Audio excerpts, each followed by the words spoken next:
All right, welcome to the second video for 3.2. We're going to start talking about y-intercepts and this cool thing called slope. And x-intercepts. In the very last problem, I ended up choosing 2 points because I thought they'd be convenient. I ended up making x0 and I ended up making y0. But if you notice, what happened when I did that is that I actually ended up with a point on one of the axes, okay? So if you're looking for convenience sake with standard form, x and y intercepts are your way to go. Basically, choose zero. Choose zero. So you've got this new equation here. Find the x and y intercept of yx minus 3 equals negative, or minus y, pardon me, equals negative 3, and then graph its function. Since we have to find the x and y intercepts anyways, let's just start with that and use this idea from the last part about using 2 points to graph. So x-intercept is the place that it will cross the x-axis. Now, the place where it crossed the x-axis last time was when I chose y equals 0. Okay, so I chose y equals 0, and I got the place where it hits the x-axis. That was not a coincidence, okay? The x-axis is where there is no height on a point, right? It's you don't go up or down. And so intentionally, y equals 0. So if I want to find the x-intercept, I'm going to make the other one, y, equal to 0. Same but opposite idea for the y-intercept. If I want the y-intercept, then I don't want to go left or right, which means I want x to be 0. And then I can just plug into the function and solve. Minus 0 equals negative 3. And so for x equals negative 3, x equals negative 3/4. And it's okay to end up with a fraction. You can write it as negative 0.75. That's fine. It's actually a decimal that stops. Watch out for graphing that bad boy. Same thing over here. Now I'm going to plug in 0 for x. Okay, when I do that, I get negative y equals negative 3. But remember, there's no such thing as negative y. What I actually have is negative 1y. So divide by negative 1, you get y equals 3. And I have both my x-intercept and my y-intercept. Go ahead and graph those now. 0, 3 is pretty easy to graph. The x-intercept, not so easy to graph. I'd say back like there-ish.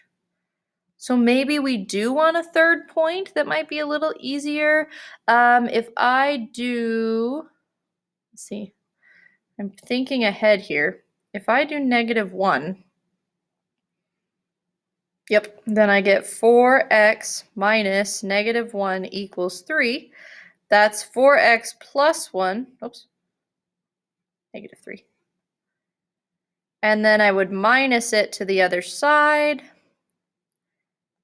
and I get x equals negative 1. Now that, again, comes from years of being able to manipulate equations and kind of getting what I want. You could just mess around with other numbers until you found something that was pretty.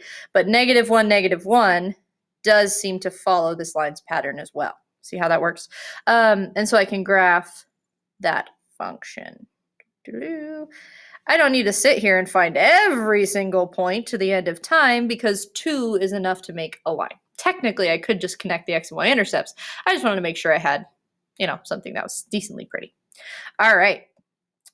This change that keeps happening is another thing we talk about a lot with graphs and some key features we see here. The x and y intercept are great to graph it, but what if I wanted to know where it kept going? Is this graph going to keep going up? Is it going to go down? Is it going to change? Now that changes depending on what type of graph you have. Okay, this one is very clearly, and pardon my bad drawing skills, but it's clearly a straight line. This thing is going to keep going in a straight pattern. That's why I put arrows on the end. It's going to keep going up as we go to the right. It's going to keep going down as we go to the left. Okay, that is called a linear line. This is a linear problem. Anything that has two variables like this, and you have degree 1, meaning you don't have any squareds, cubes, anything like that. We'll talk more on that later. But that's called a linear situation, okay?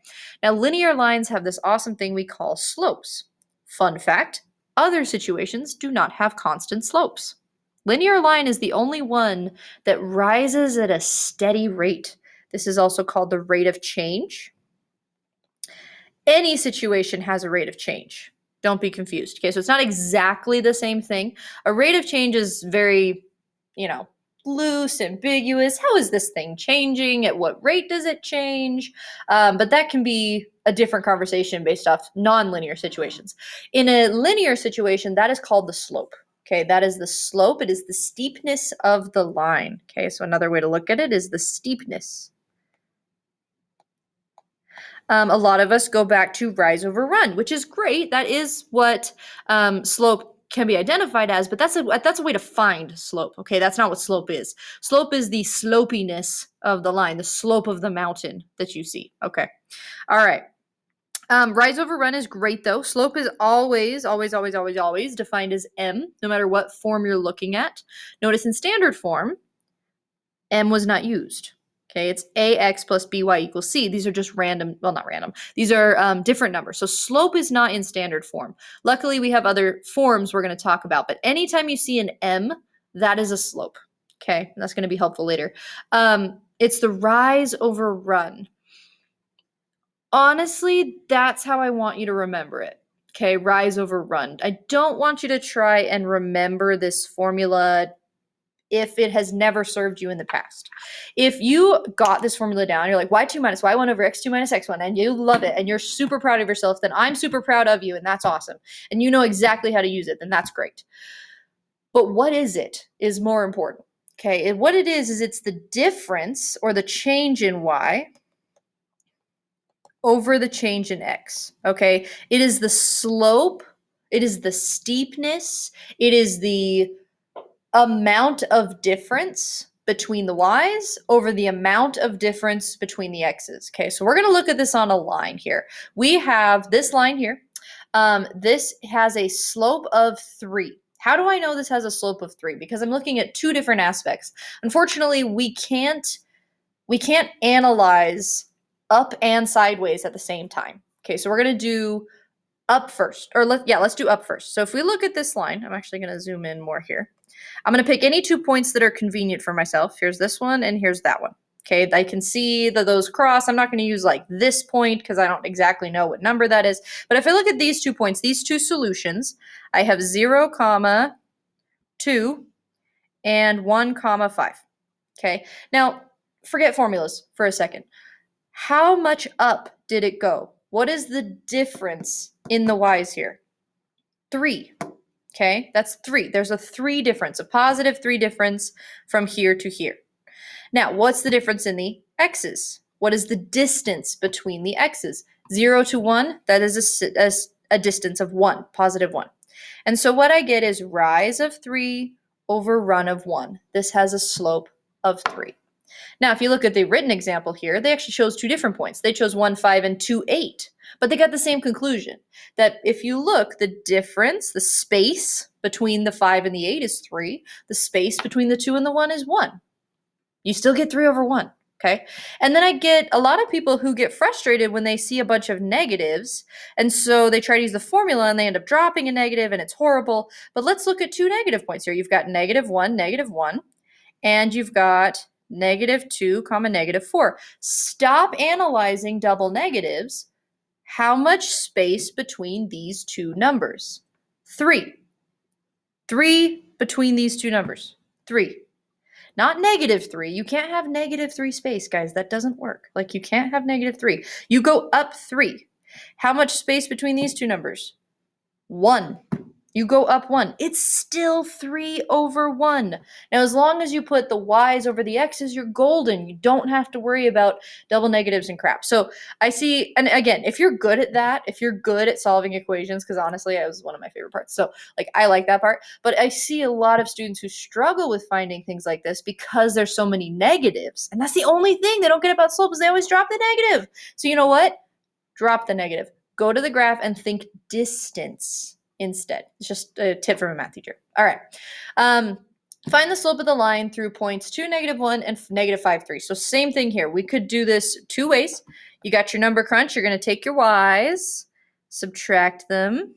It doesn't actually matter which one you put first. I know. You're like, what? I was always told y2 minus y1. Well, that's fine, but what if I decided that the first point was going to be written second? Like, it doesn't matter. Okay. So as long as you match them up, right? If you're going to choose this one to be your second point, you better choose that one to be your second point. So -5 minus 2. All right, number crunch time. Double negative. You get 4 over 7. That's just kind of weird looking, so I'm just going to take the negative on the outside. We get -4/7. The slope is -4/7. That made perfect sense to you. Please keep going with that format. If you want more information on that format, because it seems really cool, but you're like, I still struggle with the negatives, then seek out your teacher. They'd be happy to show you. I'm going to show you the visual way as well. Out 2, down 1. Hey, I plotted that. There you go. And then back 5, up 3. And now what we see is, if I look at the y space, the space between the y's, down 4. Right? Not up 4. It didn't go up 4. We always read from left to right. We don't read from right to left. We're not, I mean, as cool as they are, we're not Chinese. Okay, we don't read from right to left. We read from left to right. So from left to right, it went down 4. And how much did it go over? Let's see, there's 5 and there's 2. That's 7. And we get that same rise over run. People don't want to graph every time. Okay, so the third way is kind of look at the points and say, all right, 2 compared to -5. If you can kind of visualize that distance in your head and do like a little mini number line, 2, +2 down to -5 is going to be 7. And then -1 to 3, -1, go back to 0, and then 3 more, that's 4. But then you got to be careful. Okay, well, is it negative? Like, is it going up? Is it going down? That's where you want to get a little, it's hard to do slope in your head with negatives, so be careful. But there you go. Slope of -4 over 7. Sweet. All right, super convenient if you have 2 points. Objective number 4. Find the slope of the line 4x minus y equals -8. And we want to use, okay, so we want to do the same thing, right? We want to do the same thing. We want to find this slope. But we don't have any points. What do we do? Guess what? There's an infinite number of points waiting for you right here in this little equation. Anytime, you could choose any x you want, choose any y you want. And you saw very, very quick calculations if you happen to choose 0. So they even state it might be easy if you use x and y as the intercepts for our points. Let's go ahead and do that. You're probably going to be asked about them anyway, honestly. So let's choose 0 for this guy, and let's choose 0 for the other guy. All right, if I plug in 0 for 4, right, because this is always x comma y, that doesn't change.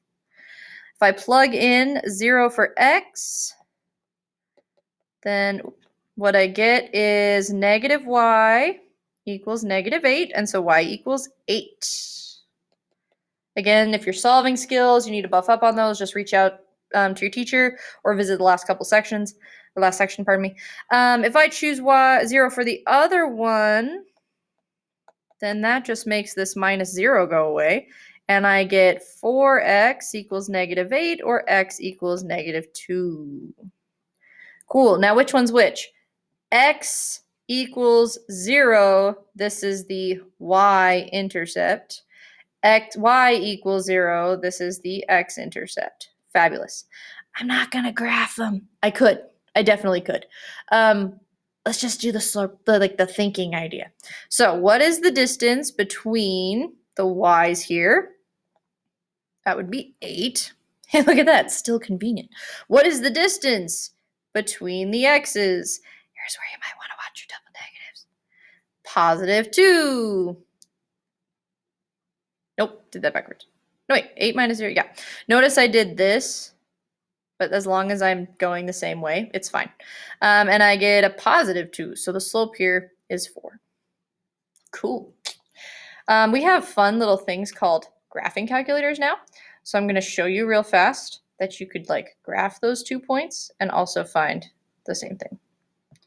8, 0, comma, so equal, no, there it is. And -2, 0, was that? Yeah, comma, 0. No, I knew something was wrong. It was 0, 8. I have the memory of a goldfish, I swear. Yep. And then check this out. Up 1, 2, 3, 4, 5, 6, 7, 8 over 2, slope of 4. Booyah. So I could do that too. Let's go back now. Alrighty, that is it for intro to slope. We're going to talk more about additional forms. We're going to wrap up this. Actually, you know what? I am going to wrap up something. No, I'm going to talk about it next time. We'll talk about it in the next video. See you there.